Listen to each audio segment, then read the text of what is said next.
Hello friends, स्वागत है आप सबका आपके अपने चैनल वेद एकेडमी में। आज की वीडियो में हम आपके साथ कक्षा 12 इकोनॉमिक्स का मॉडल पेपर शेयर करेंगे। देखिए, कोरोना काल के चलते आपकी क्लासेस प्रॉपर तरीके से नहीं हुई हैं, तो अगर आप इस मॉडल पेपर को अच्छी तरीके से प्रिपेयर करते हैं तो आप अपने बोर्ड एग्जाम में 80 to 90% मार्क्स ईजिली स्कोर कर पाएंगे। और आपने हमारा चैनल अभी तक सब्सक्राइब नहीं किया है तो फटाफट चैनल सब्सक्राइब कर लें, ताकि जो भी न्यू अपकमिंग वीडियोस आएँ उनके नोटिफिकेशन आप तक सबसे पहले पहुँच सकें। तो चलो फिर वीडियो स्टार्ट करते हैं। सबसे पहले सही विकल्प की बात करते हैं। तो आप चाहें तो प्रॉपर तरीके से स्क्रीनशॉट ले सकते हैं, या फिर आप वीडियो को पॉज करके नोट डाउन कर सकते हैं, या फिर आप हमारा व्हाट्सअप ग्रुप ज्वाइन कर लें। वीडियो के डिस्क्रिप्शन में आपको व्हाट्सअप ग्रुप का लिंक मैं दे दूंगा, वहां आप इस पेपर को डाउनलोड वहां से कर सकते हैं। उसके बाद उपयोगिता का संबंध होता है, उसके बाद जब सीमांत उपयोगिता ऋणात्मक होती है तब कुल उपयोगिता, उसके बाद स्थापन वस्तुएं हैं, उसके बाद परिवर्तनशील अनुपातों का नियम संबंधित है। अल्पकालीन उत्पादन फलन की व्याख्या निम्नलिखित में से किस नियम द्वारा की जाती है। उसके बाद नेक्स्ट हमारा प्रश्न है, रिक्त स्थानों की पूर्ति कीजिए। आप चाहें तो स्क्रीनशॉट लेते चलें या फिर आप वीडियो को पॉज करके नोट डाउन करते चलें। अगर मैं सबको पढ़ूंगा तो वीडियो काफ़ी ज़्यादा लेंथी आपकी हो जाएगी। उसके बाद सही जोड़ी बनाइए। आप इसका प्रॉपर तरीके से स्क्रीनशॉट ले लीजिए, और जितने भी चैप्टर्स हैं सब पर हमने ऑलरेडी वीडियो बना रखी है इंपॉर्टेंट क्वेश्चंस की। उन सब के लिंक मैं वीडियो के डिस्क्रिप्शन में दे दूंगा, वहाँ से आप एक एक चैप्टर को प्रिपेयर कर सकते हैं। उसके बाद एक शब्द एक वाक्य में उत्तर आपको देना है। जीडीपी का पूर्ण रूप लिखिए। उसके बाद जीएनपी का पूर्ण रूप आपको लिखना है। उसके बाद एसबीआई का पूर्ण रूप लिखना है। आरबीआई का पूर्ण रूप आपको लिखना है। सीमांत उपयोग प्रवृत्ति क्या है, सीमांत बचत प्रवृत्ति क्या है, और किन्स के अनुसार अर्थव्यवस्था में आय तथा रोजगार का संतुलन कहाँ स्थापित होगा। उसके बाद सत्य असत्य आपको लिखना है। विकासशील राष्ट्रों के लिए घाटे का बजट सबसे उपयुक्त होता है। उसके बाद सरकारी बजट की अवधि 5 वर्ष होती है। उसके बाद भारत का वित्तीय वर्ष 1 अप्रैल से 31 मार्च है। भुगतान शेष के अंतर्गत केवल दृश्य मदें सम्मिलित होती हैं। भुगतान संतुलन हमेशा संतुलित रहता है। व्यापार संतुलन के अंतर्गत केवल अदृश्य मदें शामिल होती हैं। उसके बाद आपके क्वेश्चन आंसर यहाँ से स्टार्ट हो जाते हैं। देखिए, चैप्टर बाय चैप्टर हमने सारा इकोनॉमिक्स आपका कवर किया है।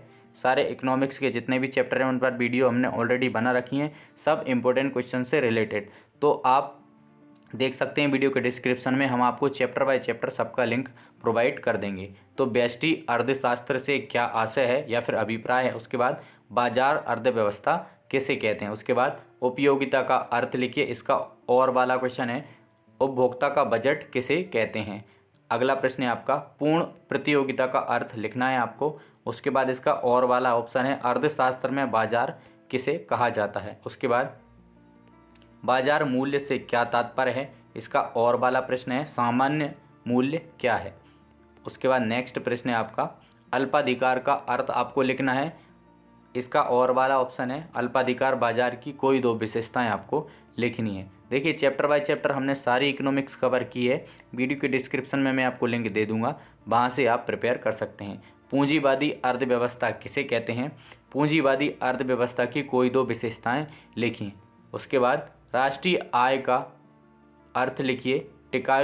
टिकाऊ उपभोक्ता वस्तुएं किसे कहते हैं। देखिए, ऐसा आपको नहीं करना है कि एक प्रश्न प्रिपेयर कर लिया दूसरा नहीं किया। ऑप्शन में आपको हो सकता है कि एक आ जाए, इसके ऑप्शन में ये प्रश्न ना आके कोई और आ जाए, तो आपको दोनों प्रश्न अच्छी तरीके से प्रिपेयर करने हैं, और वाले भी।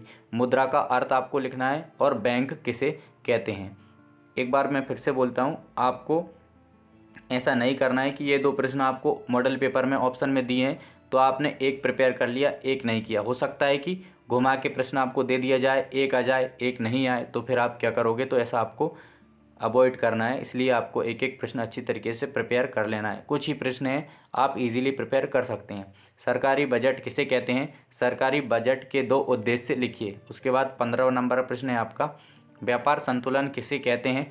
भुगतान संतुलन का अर्थ आपको लिखना है।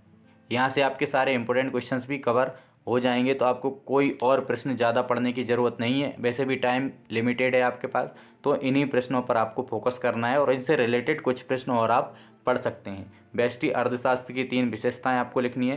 केंद्रीकृत योजनाबद्ध अर्थव्यवस्था की 3 विशेषताएं आपको लिखनी है। उसके बाद पूर्ति को प्रभावित करने वाले 3 तत्व लिखिए, या फिर पूर्ति का नियम लिखिए।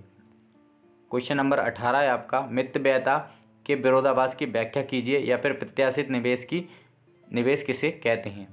क्वेश्चन नंबर 19 है आपका, सरकारी बजट के कोई 3 महत्व आपको लिखने हैं, या फिर घाटे के बजट का अर्थ एवं प्रकार आपको लिखना है। उसके बाद आपका अगला प्रश्न है, पूर्णतया लोचदार मांग तथा पूर्णतया बेलोचदार मांग का सचित्र वर्णन कीजिए। उसके बाद मांग की लोच को प्रभावित करने वाले तत्वों को लिखिए। इनमें भी आपको यही करना है, बड़े बड़े जितने भी आपके प्रश्न हैं दोनों को प्रिपेयर करना है आपको, एक को प्रिपेयर नहीं करना है बल्कि दोनों को प्रिपेयर करना है। हो सकता है कि इसके अथवा में कोई और प्रश्न आ जाए या फिर इसके अथवा में कोई और प्रश्न आ जाए, तो आपके पास ऑप्शन रहेगा, आपको एक पहले से ही याद रहेगा। लागत बकरों की आकृति यू आकार की ही क्यों होती है, कारण बताइए। या फिर निम्नलिखित तालिका श्रम का कुल उत्पादन अनुसूची को बताती है, इसके आधार पर श्रम की सीमांत उत्पादन अनुसूची बनाइए, आपका प्रश्न हो गया। उसके बाद नेक्स्ट है आपका, निम्नलिखित आंकड़ों के आधार पर आय गणना विधि द्वारा राष्ट्रीय आय की गणना आपको करनी है। ये मदें हो गई, ये व्यय रुपए करोड़ों में राष्ट्रीय आय की आपको गणना करनी है। उसके बाद इसका ऑप्शन है, निम्नलिखित सूचनाओं के आधार पर जीडीपी तथा एनडीपी ज्ञात आपको करनी है। ये आपको सूचनाएं दी हैं मद और रुपए करोड़ों में। उसके बाद नेक्स्ट आपका प्रश्न है, क्या आप ऐसा मानते हैं कि अर्थव्यवस्था में व्यवसायी बैंक ही मुद्रा का निर्माण करते हैं। या फिर ऑप्शन है आपका, भारतीय रिजर्व बैंक की किस भूमिका को अंतिम ऋणदाता कहा जाता है। आई होप आपको वीडियो पसंद आई होगी। अगर आपको वीडियो पसंद आई है तो वीडियो को लाइक शेयर एंड चैनल को सब्सक्राइब करना ना भूलें।